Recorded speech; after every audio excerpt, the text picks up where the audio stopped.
Now we would start a program. We start with Secretary Briones because I think that's the foremost in the minds of people. Go ahead, ma'am. Let the cameras be trained to... Thank you, Mr. President. My statement will be very short. It's based on a letter which I wrote to you after you made your statement about not allowing the opening of classes during the time of COVID. And so we are here from the Deped to assure you that we are one with you in your uncompromising stand on the matter of the health and the safety of our learners and our teachers. You said, I will not allow the opening of classes na dikit-dikit ang mga bata. Para sa akin, bakuna muna bago andyan ang bakuna, okay na. We are saying because there is confusion and anxiety among Filipinos, families, especially the parents. We are here to state that we are one with you, Mr. President, in this non-negotiable commitment. It is the first and the most important principle when we worked out our learning community plan with all the details. We stated this also. The first and foremost concern is the health and safety of our learners and our teachers. Mr. President, there has been a confusion among our people who associate the opening of school with what we describe as face-to-face classes, where we are used to learners, we are used to teachers facing each other, and we are used to children going to school physically. But we are saying that there will be no face-to-face classes and sessions until we are assured of the safety of our children and our teachers. However, we also believe, Mr. President, that we can provide learning opportunities to our students without necessarily requiring them to go to school. And this we can do through what is described as blended and distant learning. Mr. President, this is not a new thing. We have many universities and schools which offer distant learning in many ways. We now call it blended learning because various approaches which are adjusted to the actual situation of the communities will be applied.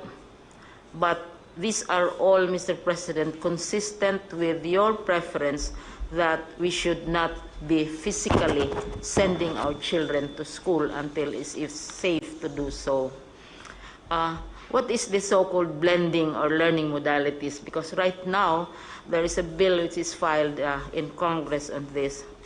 One, for those who don't have connections, who don't have interactive facilities, there will be what we describe as printed material which will be delivered to the homes of the students through the barangays, can be picked up also by their parents at designated places within coordinated schedules. We will be working very closely with the barangays and the local governments. And the second approach is now very popular, Mr. President. This is the online learning platform, and we in Deped, we have what we describe as Deped Commons. Right now, we already have over 7 million subscribers, wherein lessons, homework, quizzes, tips to learners and to teachers are all in the Deped Commons and are accessible even to the parents. So we have instances, Mr. President, of parents who are abroad and who are monitoring what is happening to their children. They also go to the Deped Commons and check on how their children are doing. Now, in cases, Mr. President, where there is no connectivity and printed materials may not be available immediately, we have the classic long-time approaches which have always been used in education, and this would be television. Those homes which do not necessarily have connectivity and may have television. And the most and the best used approach, of course, is radio-based instruction. Kasi ang television, mga 1950s, 60s, radios have been around since the 1800s when it was first invented. And we know that 2 world wars were won through radio messages and not necessarily computers and so on. So yung printed modules, Mr. President, we have a description of what it entails. And then also, on the matter of online, ito yung popular talaga, it's gaining popularity, online distance learning with already 7 million subscribers. And we assume here that they have access to internet. And one worry is, how about the students and the teachers? Do they have access to laptops? We made a survey, Mr. President, of teachers, more than about 788,000 of them, to find out whether they have laptops or desktops in their homes. More than 80%, nearly 700,000 have laptops or desktops in their homes. Because teachers acquire these for various uses. They have family members abroad or friends, etc., etc. So this is a very, very popular mechanism for dispensing education. Now, for those who don't have access to interconnectivity, then we have television. Right now, Mr. President, 15% of television time, this is provided by law, should be dedicated to programs designed for children. So there are already existing educational programs on television stations. What we need to do is to utilize these programs to transmit our curricula. And we are working out how to do this. For example, Mr. President, PCOO is volunteering its TV facilities and also IBC 13, which is radio, for the utilization of lessons through radio and television. Radio and television for those who don't have access to a computer. Now, radio-based instruction is quite popular, Mr. President, because right now, municipalities are volunteering. Usually, municipalities have their radio stations. Cities have radio stations. There are local radio stations, and big networks also have radio stations. And many of them have lessons, which yung tawag nyon is schools of the air. Mayroong mga religious groups, they give lessons in agriculture, lessons in whatever sciences over the air, because alam nila not everybody has access to television or to online computers. So ito yung pinaka ancient, pinakamatandang paraan for teaching as an alternative to face-to-face. Now, Mr. President, what we are doing in the regions is, the regions are different from each other. Some regions have many islands, some regions have many mountains, some regions have interconnectivity, and so on and so forth. So what our regions are now doing is to translate our curriculum from curriculum for lecture, the teacher lectures the children for long periods of time. It has to be translated, one, into digital modes sa platforms natin, into television programs, because children have to be taught through in a different way. Iba yung effect ng television programs because their attention span can be very brief as well. And then also converted into radio scripts. So this is where much of the work is now being concentrated.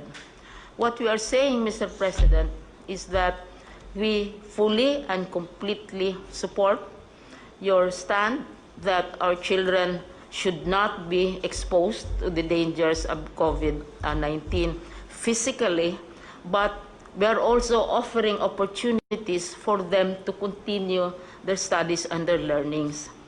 And some people ask, are we prepared? What we are trying to do, Mr. President, are not really new. Hindi naman to bagong invento. Because distance education, many universities have distance education programs. Many local governments have radio stations. We are utilizing existing ways of communication without necessarily requiring our children to go to school. So they can still go to school, they can still study, teachers can monitor them as well as their parents. So ito yung namin, Mr. President, which we would like to share with you, and we seek your approval of our alternative ways of learning, which are already existing right now. And these are being done by many schools, but this time, mas malaki ang emphasis because we are now shifting to less physical, face-to-face classes. But education will continue, Mr. President. Thank you. I'm impressed with the simplicity of the program, and I believe that all that you have said is really feasible. Radio, walang television, and all of these things. I believe we have a very workable program, and I support you. Thank you. And should you require any help from any of the departments, feel free to communicate with them. And with a question of funding, I will, so to speak, scrape the bottom of the barrel. Just to, well, kung wala na tayong pera, edukaran lang natin sa edukasyon sa mga bata. We will have to forgo many things along the way because of what happened. But education, I think, if it is compromised, it should be negligible, so that it should go on, because the future of this country depends on how we educate our young people nowadays. I agree with you in this program. I support you. And if there's anything that we can do, the ALG and or whatever, we will Thank you very much, Mr. President. endeavor to help you. Thank you. So